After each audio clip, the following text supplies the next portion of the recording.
Let's talk about clock, everyone. I know what you're here for. I know why you're all here. You're here because you love clock and you want to talk about clock, and that's okay. I'm with you. Okay, so that's what we're going to do. We're going to take a look. I think we're going to watch this. It's a 10-minute video. We might not watch the whole thing, but also we might. That's what we're up to. When I began cubing, clock was seen as the black sheep of the WCA, the Mad Woman in the Attic, which we only kept around because it was an original Rubik's puzzle. The Mad Woman in the Attic. Yo, quick flex. In the Attic, which we only kept around because it was an original Rubik's. Quick flex. It's not a good flex because I've left it in the shed. I should have brought it in, but I've got a Rubik's clock in the box. I also have a Rubik's Magic in the box as well, in my daft little collection. Puzzle. I will also say thank you so much, Not Me Cubes, for letting me watch this video. Oh, he's in the chat. There he is. Nobody practiced it, and a lot of people wanted it gone. What is that timer? So, what happened? That's OG. Nowadays, clock is the cool new thing. Everyone is taking a bite out of the clock cake. How did this happen? Well, let's take a trip through time and see what saved this event from extinction.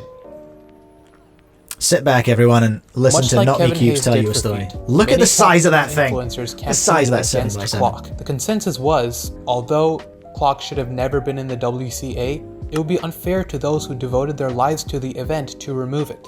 But that didn't deter YouTubers such as Matthew Mayernick, CubeMaster, and Cubing Encoded from making negative videos about the subject. Boo! I think that these videos are actually pretty good and raise some valid concerns, Boo to all of you. despite the fact that I overall do disagree with them. Clock is really hard to organize due to the custom cube covers and the difficult judging. The hardware was terrible and difficult to turn, and the theory was non-existent. You just learned the beginner's method and that was it. Clock was the only event where it wasn't about colors, rather it was orientation based. People didn't like how it wasn't spectator friendly. You can't tell how a clock solve is going based on what you can see, apparently. And I will push back on that. I will push back on that. What? Look at this ingenious setup we've got here. Is that a mirror so you can see the computer screen? I love that. Whoever's video this is from back in the day. Okay, so the argument is that clock isn't spectator friendly because you can't tell what's going on. Speaking from my own perspective, and again, I'm like a 22 average solver. I'm a very average solver on 3x3. It's hard in a lot of events to see what's going on. You know? Not Me Cubes, Yunhai Low. Is that who had the mirror set up? If so, yeah, that's next level. That is some innovation right there. So yeah, that argument made me go, because like, and so if you take me going, well, it's hard to see a lot of things. I understand a lot of things. And then step back as a non-cuber, if we're all on board with getting more exposure to cubing and getting non-cubers involved, I don't think that's a valid argument, really, you know? Because they're all as unspectator friendly as each other, really. You have to do something different, like a head-to-head setup to make it more spectator friendly. I think fundamentally you have to change what's going on in terms of how the comps are organized, but that's another discussion for another day. James, 9 clock, you can't even tell if it's solved or not at the end. Yeah, that's fair. I'll give you that. I'll give you that. Curious Nick, the World Clock Association will never get rid of clock. Is that a real thing? The World Clock Association? It's hard to find scramblers due to how unpopular it was. Mayernick applied the marginal benefit concept to the case against clock. Mayernick really went hard on hating clock. Bloated. You can compare it to the state of the modern MCU. There were a lot of good projects. Love this comparison. But you have to make your way through so much crap to get to them. The MCU as a whole would probably be much tighter and more streamlined if they released only a few films in Phase 5. Now, I don't really agree with a lot of that's a deep cut. I don't know enough about the MCU universe. I should get my wife in as a consultant on this one, actually, because she's so deep into it, but I'm like, I remember the first Hulk movie being bad, but that's about the depth of my knowledge. You can't really see clock and make out what turns are being made, but the same is true for Pyraminx 2x2. You can't really see clock and you can't really see what things are being made, but we have people like Clicky Studios and Matthew Mayernick's Happy Feet Productions getting the top-down views and improving streaming all the time. I reckon clock top-down would be very exciting to watch. You know? StuCube clock was the Thor of the Dark World of the WCA. Was that the third Thor movie? That wasn't the Taika Waititi one, right? The entire solve is done before you even have a chance to comment on it. What's up, Cube? Also, if we really have to remove an event to make time for other events, I would say 7x7 is probably the best choice because a lot of those skills are transferable to 6x6 and cubing careers aren't really wasted because of it. But the concerns about clock theory, judging, cube covers, yeah, those are all pretty valid concerns. And because of these concerns, the average cuber probably wouldn't care if clock was removed.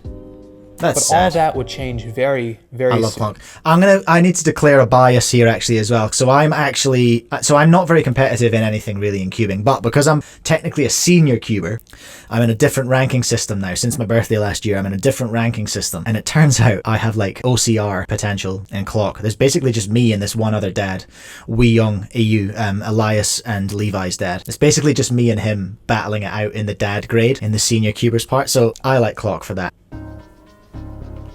For those of you who do not know, Tommy Cherry single-handedly changed the course of cubing history by making a single silly little video about a new clock method he made with the help of Benjamin Paul, Lanji Zhang, and Caleb Treffold. This method promised results unlike any other, promising to solve the entire clock in just 7 moves every time. I first heard of it known as no flip. Fastest clock method out there. It was going to be the future of clock. The popularization of 7-simul simply would have not been as effective if anyone other than Tommy Cherry posted the video. Yeah, so Tommy Cherry invented the method and then came in with like swag and people listened to him. Everyone listened. Over the next few months, he proved that he wasn't just talk. He got a 372 NAR average and a 297 NAR single, improving it at an insane pace, ending it off with a 350 world record average and a I'm going to put it out there. I absolutely hate that. I absolutely hate that. It's like, what do you think the judge is there for? What do you think he's doing? What do you think is the only job that they're thinking about? You don't need to remind the judge to flip. And unfortunately, every other little kid who's doing Clock now is doing that. The world champion title. That makes me... Now everyone knew that makes me roll my eyes. Method was. Cubers from all around the world maximum respect to Tommy Cherry decided to strike. After all, getting top 100 would be easy with this new method, wouldn't it? Let's get on this trend before everyone else does. The cool cubers. At the same time this must be about me. The two coolest cubers Look out for me in this section. Decided to main Clock. Meet Brendan Dunnigan and Luke Garrett, two incredible cubers who made this event much more popular. Their impressive official results, as well as their presence on social media, made thousands of young cubers suddenly interested. Oh, there's Elias. Brendan. Elias jump scare. As their presence on social media made thousands of Elias jump scare in the comments. Look. Young cubers suddenly interested in this event. Brendan and Luke consistently uploaded videos about Clock and how cool it was and how fast they were at it. So in the end, how would Clock be an L event when the coolest cubers alive were out here doing it? It also helped that Clock is one of the best events out there for young cubers. Square One is super difficult to learn due to how many algorithms there are, and the longest events are also similar in this regard. Big cubes are hard because they take so long to solve, but Clock doesn't require any algorithms, and that made it a great choice. Now, 7-simul was a great method, but it's not for everyone. What if you don't want to do math? What if you don't like simultaneous moves? This starts to go way beyond me now. Well, the clock theory scene exploded to match the demand. The YouTuber known as Aliz released a video about a potentially good clock method, where there would be no D moves. This was later turned into 7-simul flip, a method that is currently being used by the likes of Reed W. Richardson, Jaden Lin, and Carter Thomas. Did he say 7-simul flip? Optimized Pacman, a similar method that removed one of the D moves from flip using a single simultaneous move. She advertised this as the best method if your goal is sub 7. Other no-flip methods, such as Rubik and BRIBED, were created as cubers really began to experiment with this event. TetraWaffle created 10-move memless, a method that utilized simultaneous moves without needing any memorization. On the complete opposite end of the spectrum, solvers began to create clock blind methods, where you memorized every single 7-simul move in inspection. Well, that's crazy. Suddenly we had a lot of transition methods. I thought that's what it was. I thought 7-simul was just memorizing the whole thing. There's an element of memorizing in 7-simul, right? Or do you just memorize the 7 and then do the corners or something?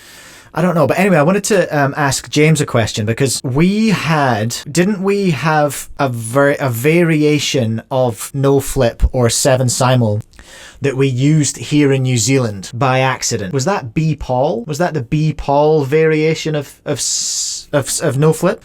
Or was that the B Paul method of 7-simul or something? Oh gosh, there's a lot. Cube Alex, you don't memo the last intuitive moves. Roger. You memorize 5 moves for 7-simul.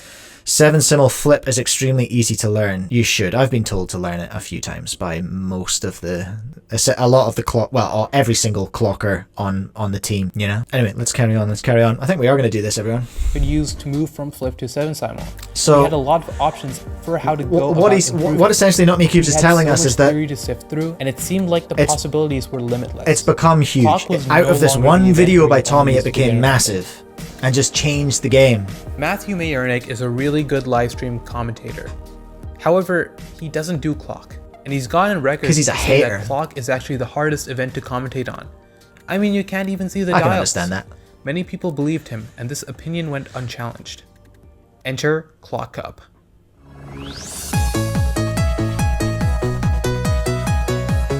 Let's go. Big vibes. I remember Clock Cup happening. Were there Kiwis involved in that? Or had we not really got onto it at that stage? An intense format, high octane there's songs, Carter Williams. A wide range of talent and regular streaming made Clock Cup instantly prestigious. Competitors would go head-to-head in a first to 15 wins match.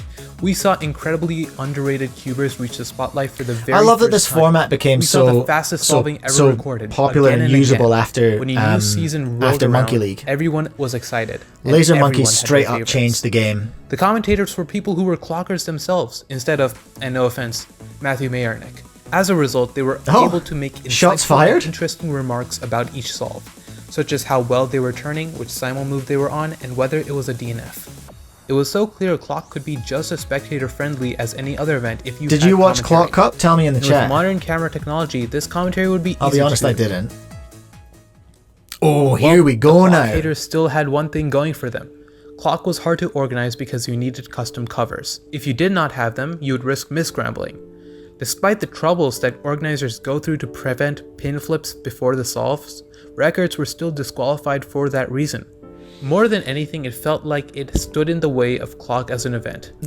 We're going to come on to them getting. We're going to come on to it being still a challenge. Now hit pins in inspection. No more custom cube covers were necessary, and there was no need to gingerly handle the clock during inspection, as most did. Okay, here's one I wanted to talk about as well. Oh, I keep hitting the wrong button. Here's one I wanted. Not Me Cubes watched Clock Cup. I think that's fairly evident. Matthew commented on your video. Funny. Let's go look for that in a second. But first of all, what I wanted to say, the pins. I don't know if I love that. I don't know if I love that you can make moves during inspection. It still gives me the creeps. I totally get why. But as Not Me Cubes is going to go on and explain, it has caused an issue, a sort of issue, arguably a kind of cool issue, but it does feel really, really unnatural to be turning, pressing pins, making moves essentially during inspection. CubeAlex knows what's coming up. Do we need a poll on this one? Do we need a poll? What would the poll be? No, I don't know if we do actually. Just hit me in the chat. Does it creep you out? It's very strange. I have done it, but every time I do it, I feel a bit like, ooh, what am I doing? Ooh, making moves during inspection. Like it gives me the creeps, I think, and for reasons I can't fully explain, just because it's so fundamentally against old rules. Judges and organizers' behalf. Reactions to this were mixed. Some people thought it was amazing for the clock community, as there would be more and more official rounds of clock worldwide.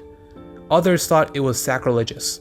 What if for a square one solve, people were allowed to move the top and bottom layers in the inspection? That would be kind of weird, right? That's kind of extrapolating in a wacky way. In spite of these concerns, the WC went through with the plan, and the regulations were officially changed on January 1st. And I was really surprised. Was predictable. Here we go. The Flood. Double kill.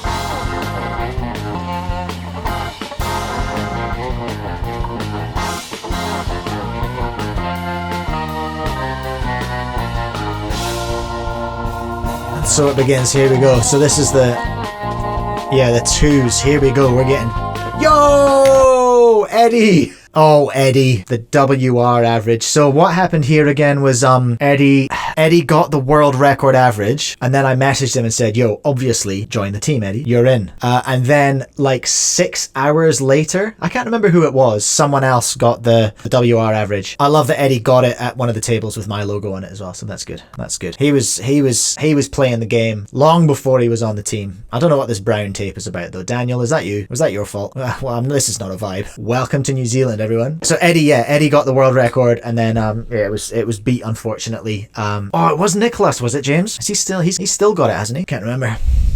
Nicholas Eliasson Keatoned him. That's right. I learned about what Keatoning was. And now I've forgotten. If anyone wants to explain what Keatoning is in the chat. 335, 331. Nicholas. Boo. Jaden Lynn. Eddie. Eric. Caleb Wolf Dunn. That's a very cool name. I missed that one and it looked hard.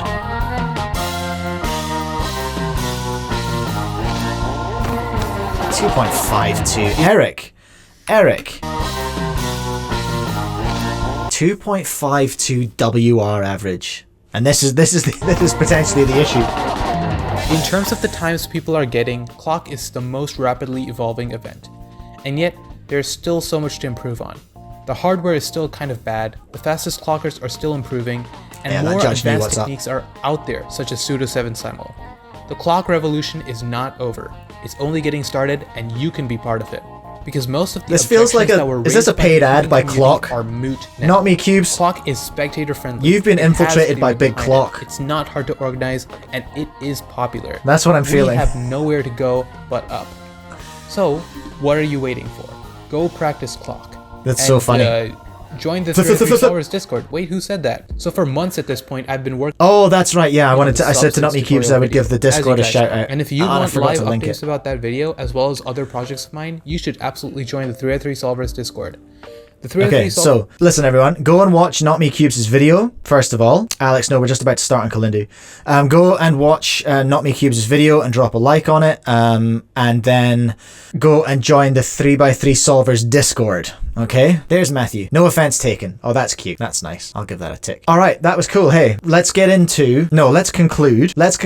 Clock's cool. All right, Clock's cool, and we will see a 1. We will see a 1. When will we see a 1? This year? Next year? We're gonna see a 1. When are we gonna... 1 average is a long time away, but we're gonna start seeing plenty of 1s. Hey, go watch his video. Go join the Discord. We shall move on to... Oh, wait a minute. No, I was gonna look at this. I was gonna talk about scrambles, but we're getting kind of behind on time. I really need to kind of go. There's a post in Cubix's Friends by Daniel Partridge on the 16th of June going into detail about scrambles and things.